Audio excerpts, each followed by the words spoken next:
সম্মানিত ভিউয়ার্স, আসসালামু আলাইকুম।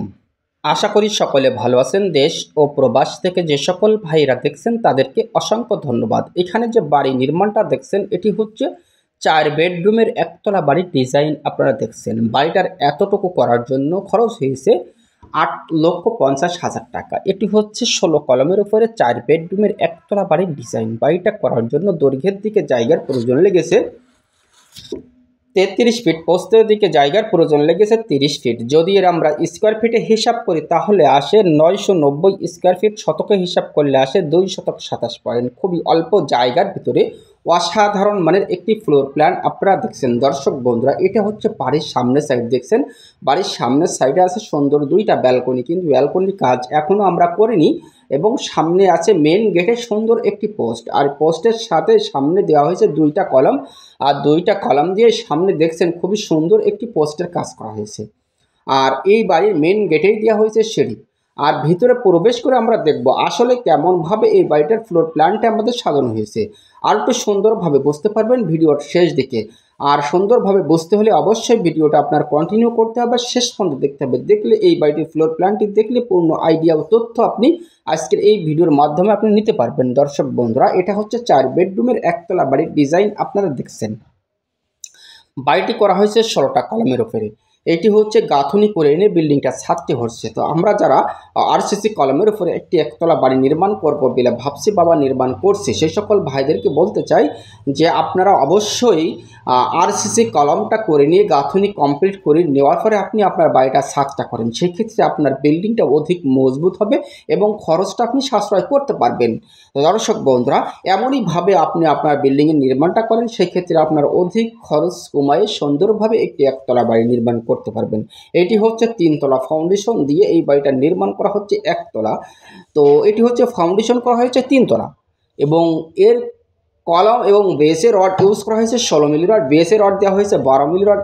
12 এবং 16 মিশ্রণেই বেসের কাজগুলো করা হয়েছে এবং কলমে দেওয়া হয়েছে 16 মিলি রড 4 পিস করে 4 কর্নারে, এবং মাঝখানের পজিশন কলমে দেওয়া হয়েছে 6 পিস করে 16 মিলি রড।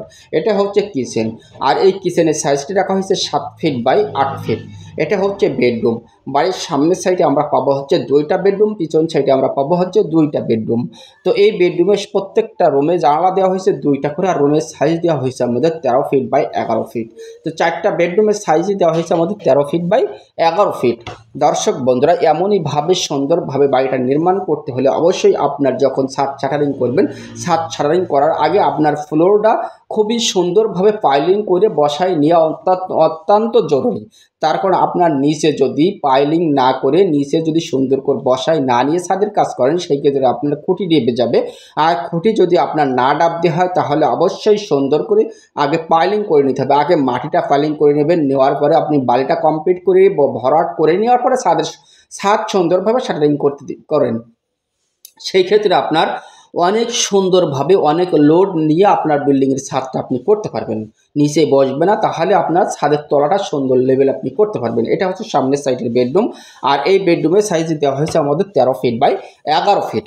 দর্শক বন্ধুরা, এখান থেকে আমাদের যতটুকু কাজ দেখছেন এতটুকু কাজ করার জন্য আসলে আমাদের মালের প্রয়োজন হয়েছে কতটুকু, যদি আমরা একটু খেয়াল করে শুনি। যতটুকু কাজ দেখছেন এতটুকু করার জন্য আমাদের রডের প্রয়োজন হয়েছে ইতিমধ্যে আমাদের রডের প্রয়োজন হয়েছে 2200 কেজি, এবং গাঁথনি এবং খোয়ার জন্য ইটের প্রয়োজন হয়েছে গাঁথনি করার জন্য ইটের প্রয়োজন হয়েছে আমাদের 12,000 পিস, এবং খোয়ার জন্য পিকেটের প্রয়োজন হয়েছে আমাদের 5,000 পিস। টোটাল মিলিয়ে যতটুকু কাজ দেখছেন। আর এই বিল্ডিংয়ের ছাদ করার জন্য আমাদের খোয়ার প্রয়োজন হবে 6,000 পিসের, এবং রডের প্রয়োজন হবে টোটালে 2300 কেজি। তাহলে আমাদের চলে গেছে হচ্ছে 2200 কেজি, ছাদে লাগবে হচ্ছে আমাদের 2300 কেজি। টোটাল মিলিয়ে আমাদের 4500 কেজি 4500 কেজির মতো রড হলে আপনার এমনইভাবে এমন সুন্দরভাবে একটি ডিজাইনের একটি বাড়ি নির্মাণ আপনি করতে পারবেন। দর্শক বন্ধুরা, তাহলে অবশ্যই আমরা ফ্লোর প্ল্যানে চলে এসেছি। দর্শক বন্ধুরা, এটা হচ্ছে সিঁড়ি, আর সিঁড়ির নিচ দিয়েই কিন্তু মেন গেট। আর এই মেন গেট থেকে ঢুকেই আমরা সর্বপ্রথমে পাবো হচ্ছে ড্রয়িং ডাইনিং। এটা হচ্ছে ড্রয়িং ডাইনিং। এই সাইডে পাবো একটি কিচেন, এবং এই সাইডে হচ্ছে 2টা টয়লেট। তো পিছন সাইডে আমরা পেয়ে যাচ্ছি 2টা বেডরুম, এবং সামনের সাইডে পাচ্ছি আমরা 2টা বেডরুম। বেডরুমের সাইজ দেওয়া হয়েছে 13 feet by 11 feet. 13 feet by 11 feet 4টা বেডরুমের সাইজই দেওয়া হয়েছে আমাদের একই।